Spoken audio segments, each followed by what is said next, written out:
Xavier Hofer, bonjour, merci d'être avec nous ce matin. Je vous représente rapidement, nos auditeurs vous connaissent, vous êtes criminologue, directeur de collection au CNRS, et auteur de nombreux ouvrages consacrés à la criminalité et au terrorisme. Alors ce qui s'est passé ce week-end, c'est peut-être pas du terrorisme, en revanche de la criminalité probablement. Adèle Rosner l'a rappelé dans son bulletin d'actualité, on décompte 2 morts, un policier a été plongé dans le coma et tout ça, eh bien, ça en valait bien la peine puisqu'il s'agissait de fêter une victoire sportive, celle du PSG en Ligue des Champions. Alors comment en est-on arrivé là?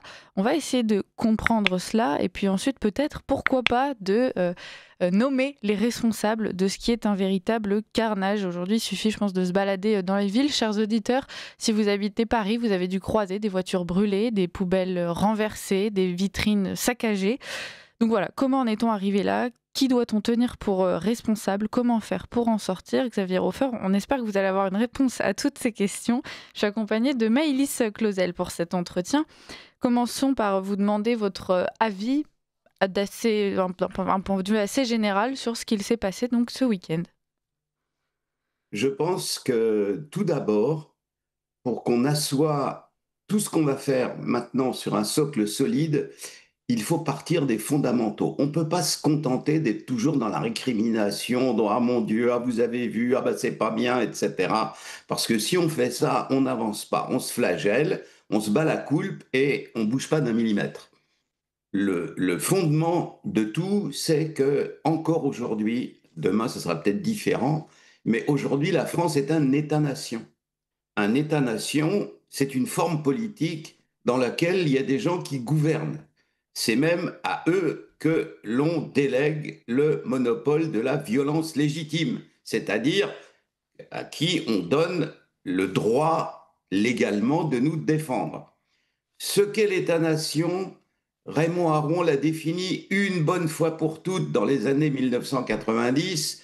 Il a dit, le boulot des gens qui gouvernent un État-nation, il est simple, c'est de faire en sorte que l'État qu'ils dirigent soit respecté à l'extérieur et en paix à l'intérieur. Les gens qui nous gouvernent ont un boulot et un seul. Moins important pour eux, c'est de fixer les salaires de nuit des infirmières ou le jour d'ouverture des soldes, mais l'important, c'est respecter à l'extérieur, en paix à l'intérieur. Manifestement, l'équipe de M. Macron, quel qu'il soit, quels que soient ses ministres, et depuis 7 ans qu'on subit M. Macron, aucune de ces équipes n'est capable de faire ça. Devant les problèmes de sécurité, ils sont paralysés, ils sont tétanisés, ils sont comme des lapins dans les phares.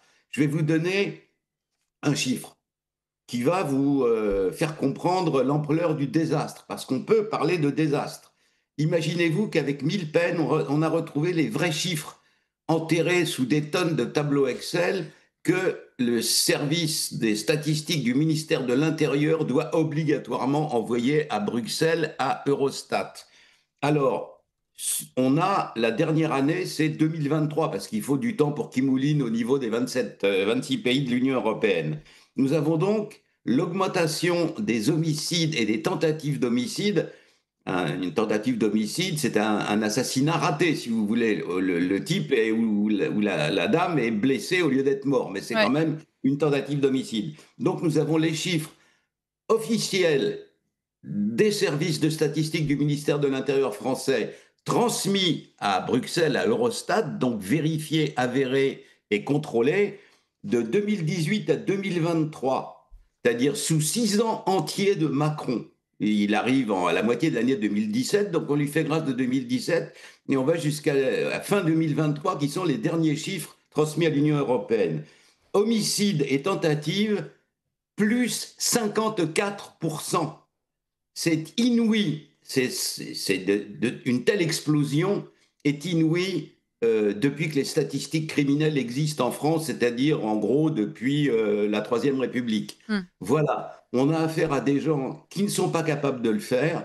Nous avons un président de la République dont l'imaginaire se situe quelque part entre Wall Street et la City de Londres. Lui, il est à l'aise avec des banquiers. Pour lui, les problèmes de sécurité, c'est quelque chose qui sent quand même un peu le Néandertal, quoi. C'est des vieilles histoires du vieux monde, et ils sont infichus, pour parler poliment, d'assurer la sécurité.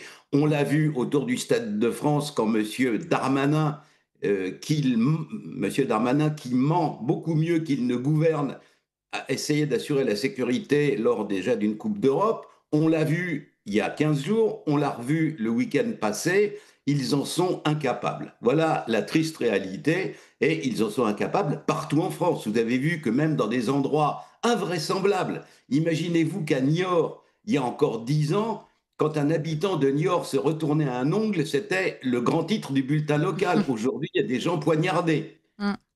Cette Voilà. Donc, cette la victoire réalité de base, c'est celle-là. Cette victoire, sportive, la façon dont ça a été célébré dans les rues, de nos métropoles en France, Xavier Hofer, c'était pas une première, vous l'avez dit. Gérald Darmanin, il a déjà assisté à ce genre d'événement, il a déjà assisté à des émeutes sportives, il le savait. Le préfet de police de Paris, Laurent Nunez, il savait que ça allait dégénérer parce qu'ils avaient déjà des exemples concrets de ce qu'il pouvait se dérouler sous les yeux. Le passé avait déjà démontré la façon dont ça se déroulait et pourtant, alors que tout était prévisible, ils n'ont rien fait. Ça n'est pas qu'ils n'ont rien fait, c'est que l'édifice entier de la sécurité en France est entièrement déglingué. Premièrement, Monsieur Retailleau, c'est un brave homme, on l'aime bien, il dit des choses intéressantes, mais il n'a pas le contrôle de son ministère. Il ne sait pas ce qui s'y passe. Monsieur Retailleau, 3 fois ces mois derniers, a dit, vous comprenez, c'est pas normal, il y a 600 cambriolages par jour en France. Si son cabinet lui avait dit la vérité, car cette vérité-là, les statistiques du ministère de l'Intérieur les savent, il aurait su qu'il y a 1300 cambriolages en France par jour, 50 par heure et non pas 600. Donc, M. Retailleau ne sait pas ce qui se passe, on lui dit n'importe quoi. Alors lui, peut-être qu'il dit ces choses-là sincèrement, simplement parce qu'on lui a pas dit la vérité. En tout cas, M. Darmanin, lui, ment sciemment. Vous vous rendez compte que l'autre jour, il nous a raconté qu'on allait réinventer le bagne quelque part à Mmh. Cayenne ou Dieu sait trop où, sur le continent latino-américain, alors qu'il sait naturellement que c'est impossible. Et il le sait d'autant plus que dans un second temps, quand il a été obligé de faire marche arrière, il a dit doucement les basses, oui, on va peut-être faire quelque chose, mais le permis de construire du fameux camp n'est pas encore signé. Vous voyez? Alors, la grande page, hélas, du journal du dimanche en disant on va remettre le bagne, etc., vous allez voir l'ordre républicain restauré sans faiblesse. Et après ça, on fait demi-tour en disant oui, ben, le permis n'est pas encore signé, on verra quand on l'aura. La promesse de faire une prison un peu sérieuse en Guyane date du début du premier quinquennat de M. Macron. Elle date de 2017. Depuis, ils n'ont rien fichu. Mmh. Alors effectivement, Xavier Hofer, j'aimerais revenir sur certains chiffres qui étaient quand même assez édifiants, notamment sur l'effectif de police qui était mobilisé pour cette victoire du Paris Saint-Germain.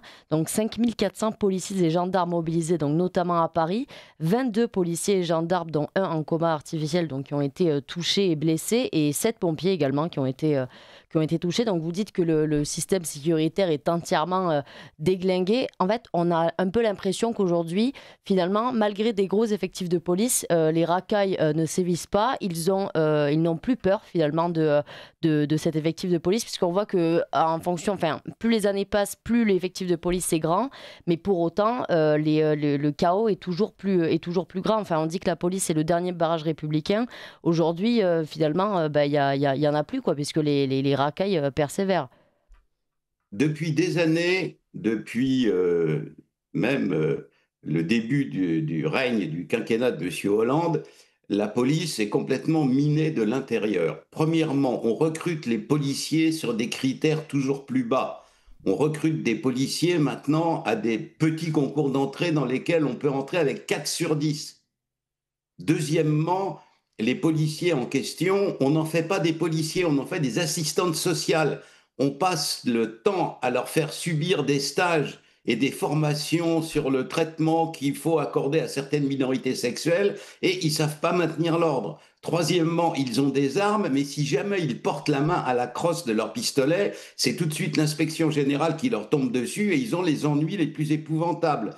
Donc vous avez affaire à une force de police qui est mal payée, qui est maltraitée, qui est considérée comme de la valetaille par un corps des commissaires dont on a fait de manière absurde un deuxième corps des préfets, à savoir, alors je vous parle en connaissance de cause parce que j'ai préparé des étudiants pendant 20 ans de ma vie au concours des commissaires de police. On en a fait un concours tellement absurdement difficile qu'on a maintenant une petite caste de commissaires qui se prennent pour des sortes de préfets. Et alors, à l'intérieur de l'appareil d'État, vous avez des querelles, des chicayas toujours plus graves entre ça c'est pour le préfet, ça c'est pour le commissaire, et ces gens-là ont complètement perdu le contact avec le terrain. Donc, à la base, vous avez une troupe qui est laissée à elle-même, qui est mal formée, mal encadrée, qui n'a pas de séance de tir avec des armes dont d'ailleurs ils n'ont pas le droit de se servir, qui sont payés de manière absurde.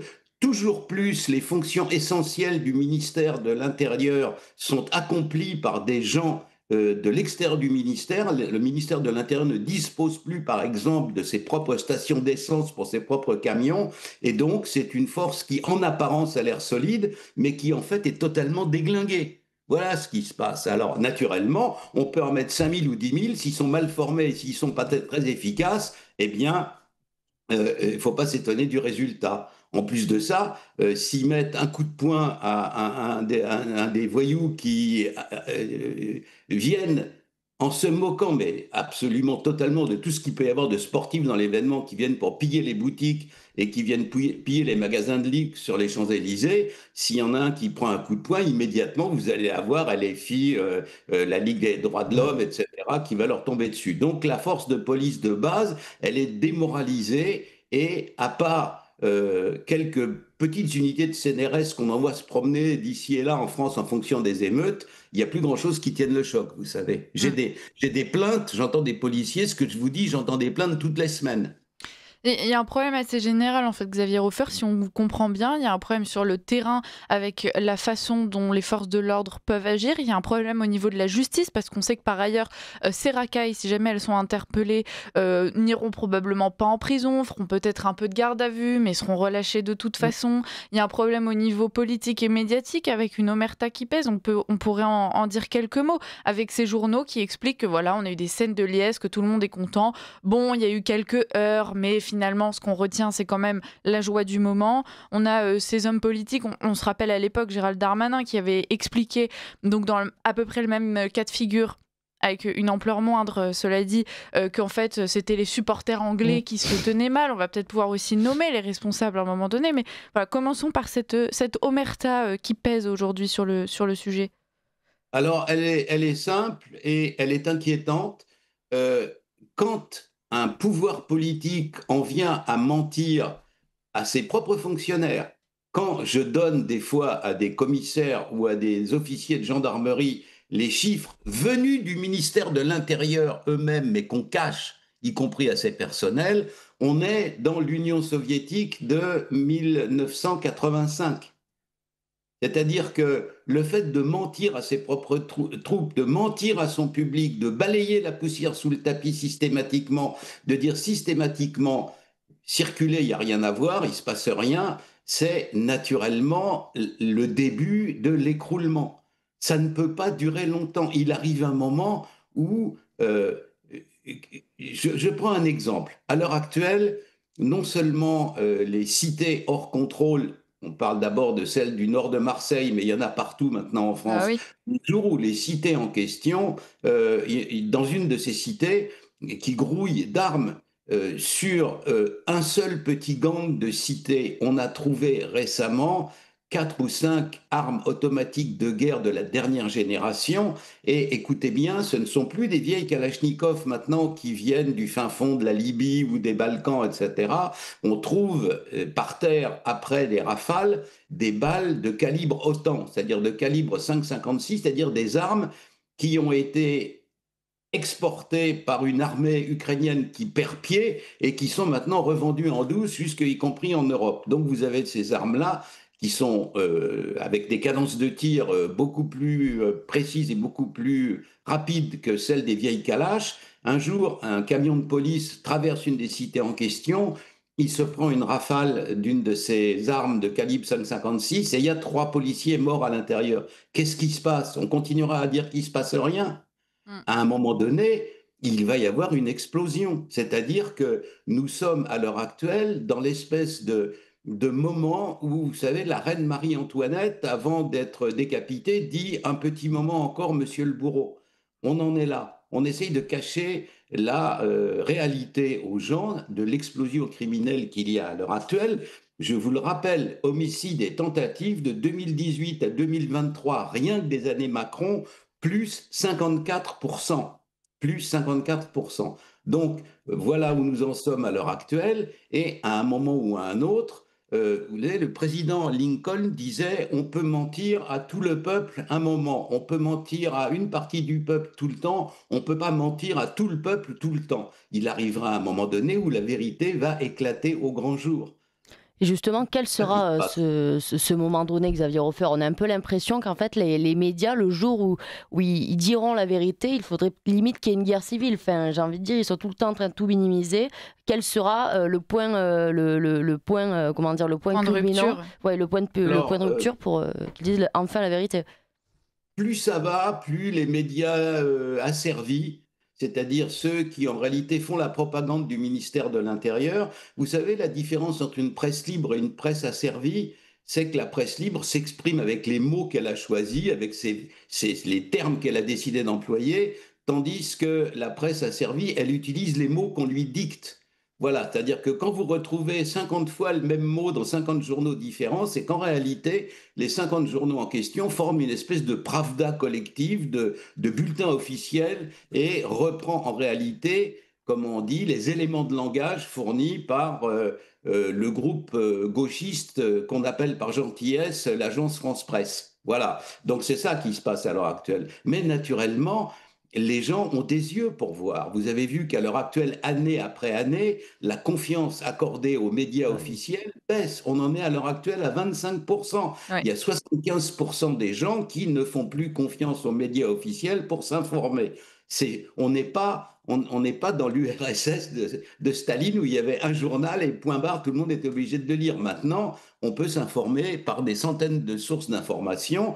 J'ai deux enfants, une fille de 28 ans et un fils de 33. Je les ai jamais vus lire un journal de leur vie du style Le Monde, Le Figaro, etc. Ils savent très bien ce qui se passe dans le monde et ils n'en ont plus besoin. Voilà, donc les sources alternatives existent et les sources en question, elles sont à la disposition de qui veut bien les entendre. Donc quand on en a marre de se faire raconter des bobards, quand on en a marre d'entendre Monsieur Darmanin dire qu'il va rouvrir le bagne de Cayenne, voilà, et donc, alors, pourquoi les médias se laissent-ils, j'ai vu ça, j'ai été le témoin de ça, pourquoi les médias se laissent-ils asservir comme ça?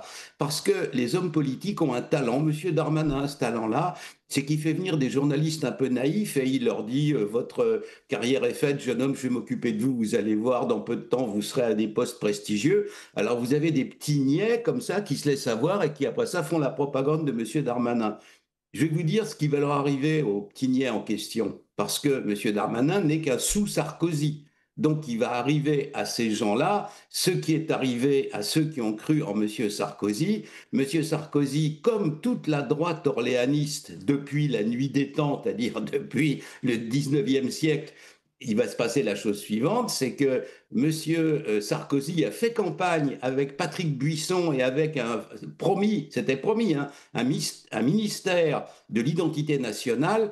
Et après ça, une fois qu'il a été élu, il est gouverné avec comme on dit, des jeunes femmes issues de la diversité qui étaient à la limite gauchistes. Donc ceux qui croient en M. Darmanin aujourd'hui, ils vont se faire berner et à la fin, M. Darmanin gouvernera avec Sandrine Rousseau ou Panot ou Dieu sait trop qui. Voilà ce qui va leur arriver. Mais comme ils sont bêtes, ils ne s'en rendent pas compte. Xavier Hofer, on continue jusqu'à 8h. J'annonce quand même la suite du programme aux auditeurs. On discutera de ces présidentielles polonaises avec une victoire pour la droite conservatrice. Un peu de bonnes nouvelles dans ce monde un peu compliqué. On continue avec vous donc ça, ce sera à 8h. Hein. On continue avec vous, Xavier Hofer. S'il y a cette omerta qui pèse, notamment dans la presse, dans les médias, on comprend qu'il y a un jeu de pouvoir, notamment avec Darmanin qui s'adresse à ces journalistes et qui leur explique qu'il a leur carrière en main.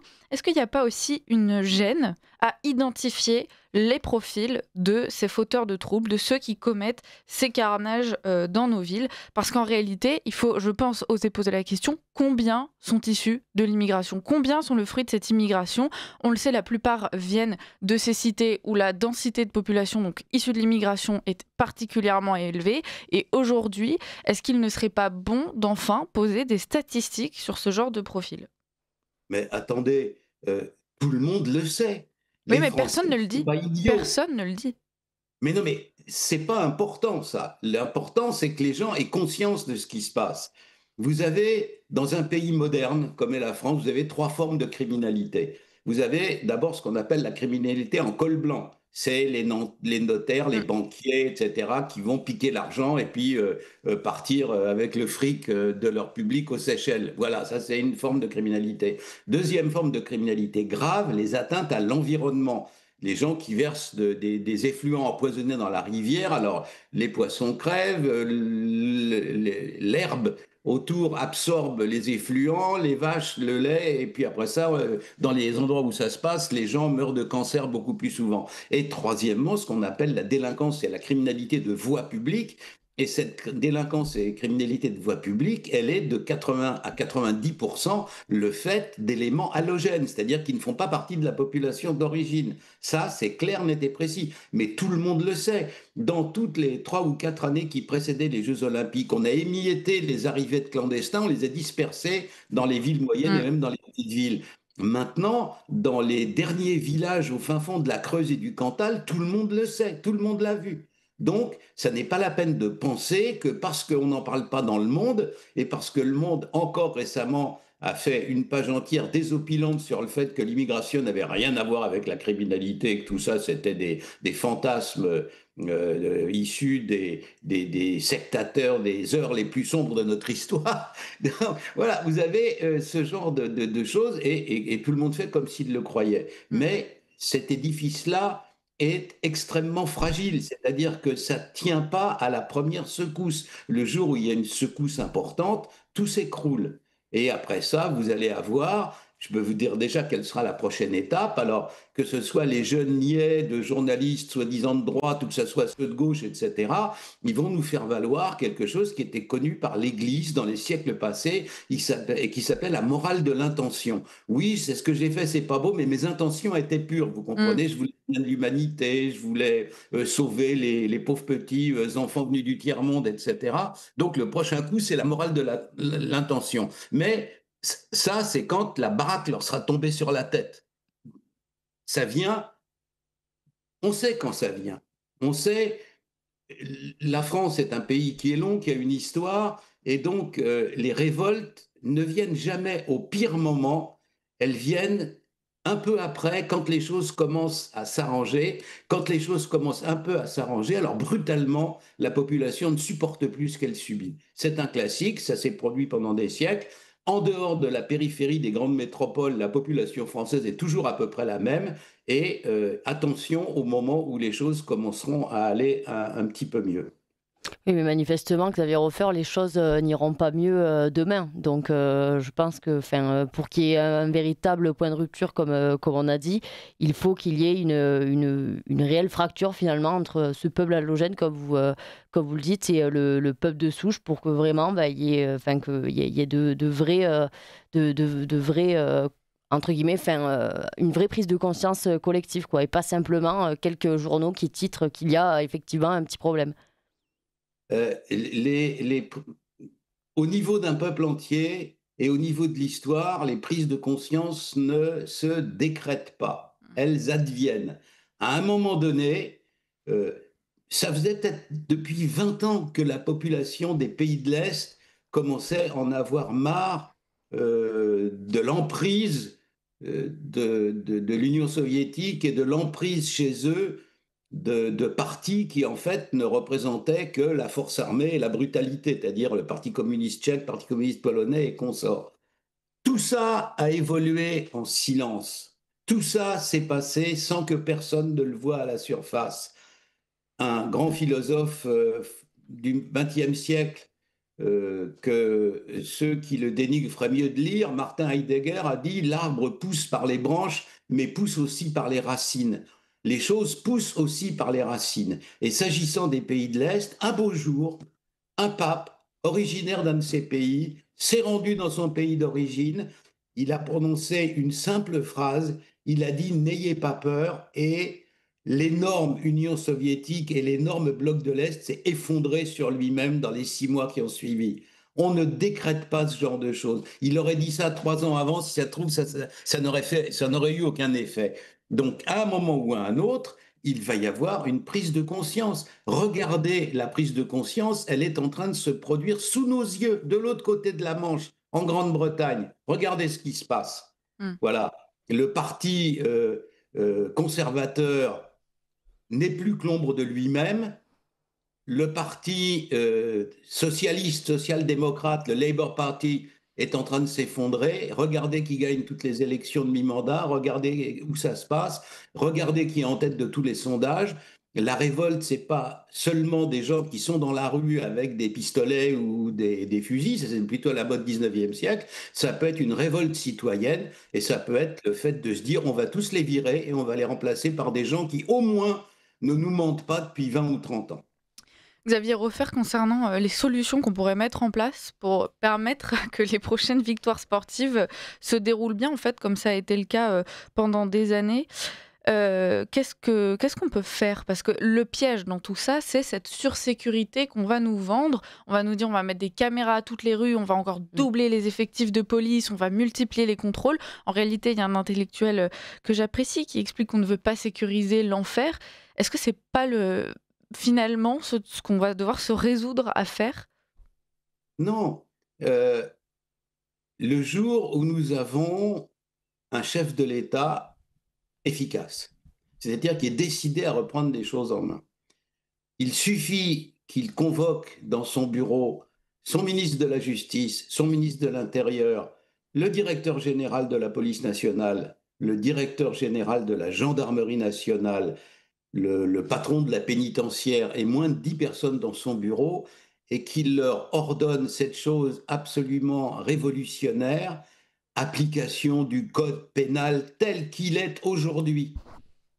Il y a combien de bandes de trafiquants de drogue dans les cités en France? Il y en a des centaines qui entrent dans la définition du crime organisé. Le trafic de stupéfiants sous la forme crime organisé, c'est plus de 3 personnes, durabilité dans le temps, partage des responsabilités, partage du butin. Il y a combien de bandes en France qui entrent dans le cadre de cette définition?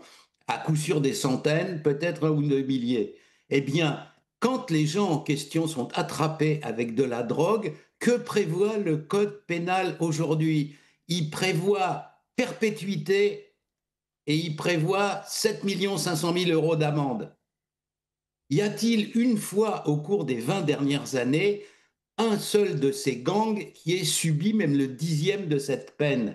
Les gens qui sont pris avec de la drogue aujourd'hui sortent avec des peines, vous savez, fictives, c'est-à-dire qu'on dit vous avez pris 1 an de prison ferme et il n'y a pas d'ordre de dépôt, c'est-à-dire que le type il sort les mains dans les poches parce qu'il n'y a pas d'envoi en prison immédiat. Il faut signer un papier pour que le type qui est condamné au tribunal soit envoyé en prison. Et donc, quand ça n'est pas le cas, il ressort les mains dans les poches.